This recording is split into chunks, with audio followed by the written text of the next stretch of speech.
Thank you so much, Mr. Piccard, for joining us. Maybe before we start talking about your really exciting projects, you mind telling us your thoughts so far on the spring meeting of the Paris Peace Forum, why it was so important for you to join us?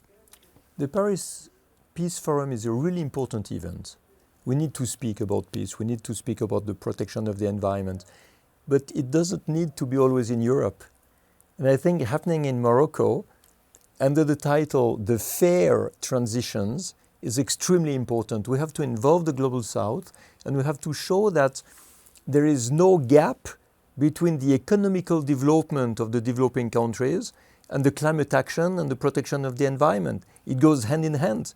If you use the best technologies, the most modern infrastructures, the most efficient systems, you protect the environment, and at the same time, you have an economical development.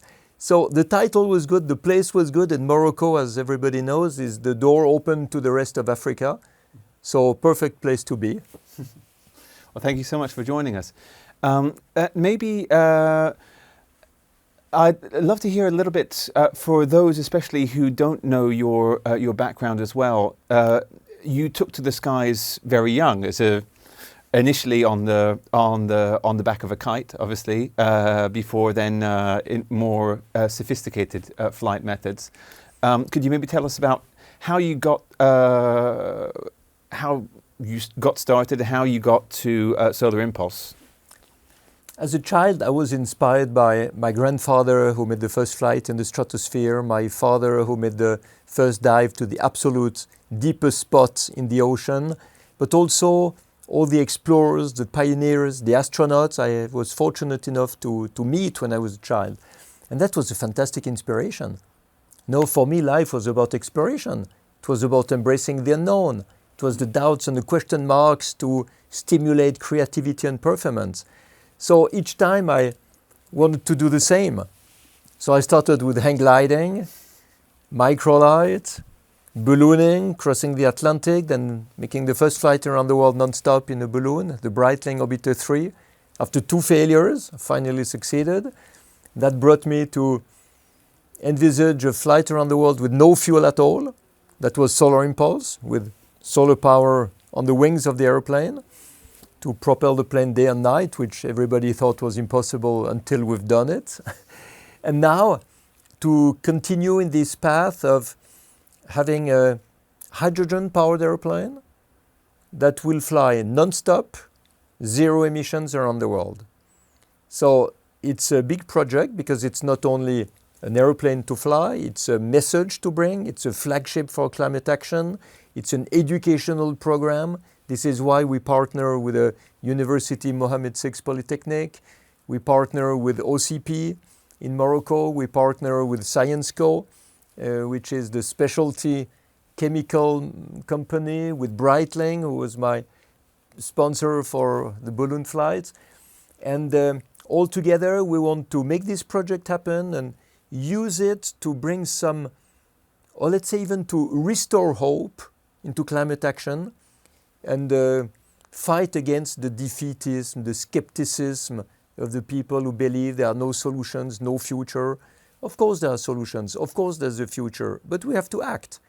We have to dare. We have to do things that are considered impossible today. And this is what this Climate Impulse project wants to do. So could you maybe tell us a little bit about the science and the engineering behind Climate Impulse? I know Switzerland obviously is renowned for its engineering, but maybe some of the particularly revolutionary things that went into making this flight possible. Well, in 2028, I understand. 2028 should be the flight around the world. 2026 and 7 will have long-haul test flights. So, of course, flying from Europe to Morocco again, like I did with Solar Impulse in 2012. But you have to imagine that we'll have 2 big tanks of liquid hydrogen that have to be conserved at minus 253 degrees, very close to the absolute zero. So we have 2 big fuselage for the tanks, small cockpit between the fuselage and the big wing. It has to be extremely light. extremely resistant. So it's composite materials that have to be molded in a special way. And we have started that already. This month of June, we have the cockpit that has been molded. So it's great. Then we'll mold the fuselage and so on. So the plane will contain the two pilots, a little bed, because the flight will last for 9 days. So we need to make some shifts between piloting and flying. A little kitchen, toilet to live there in the sky. And if everything goes well, the hydrogen will be used to go through the fuel cells to produce electricity that will run the electric motor. So like this, unrefueled, we have calculated that we should be able to fly 9 days at 200 kilometers per hour, which is a complete flight around the world. And for me, it's important to show with this ultimate flight all the way around the world that we can achieve so-called impossible things with hydrogen and launch a little bit more this belief in hydrogen, because you have a lot of people who don't think it will ever happen as an industry, and we desperately need hydrogen, which is a way to use energy completely outside of the cycle of carbon. And so maybe if you could tell us a little bit about the genesis of the partnership with UMCP and how that's contributed to your work. Why UM6P and the role that they're playing in the project. I've been inspired by astronauts and explorers when I was a kid, and I see the power of inspiration. You change the life of a kid by inspiring him to be a pioneer, an explorer, a scientist, or something good for the world. So I want to give back what I received. So with Solar Impulse, there was already a lot of educational programs, and with Climate Impulse, of course, there's the entire program to follow from the start to the end. And with the University Mohammed VI Polytechnic, you have all these students who are ready to do something special. You know, they don't take science for granted. They want to go through science, to be educated, to be cultivated. They want to be useful. I found that so wonderful when I visited the labs of this university. And that's what we're going to continue now, to take trainees, to work with us, to make a transfer of technology also from the Solar Impulse Foundation.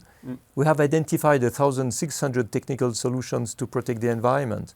So we're going to show to Morocco, through the university, also through OCP, all these solutions that can be used in Morocco, that can be spread in Africa.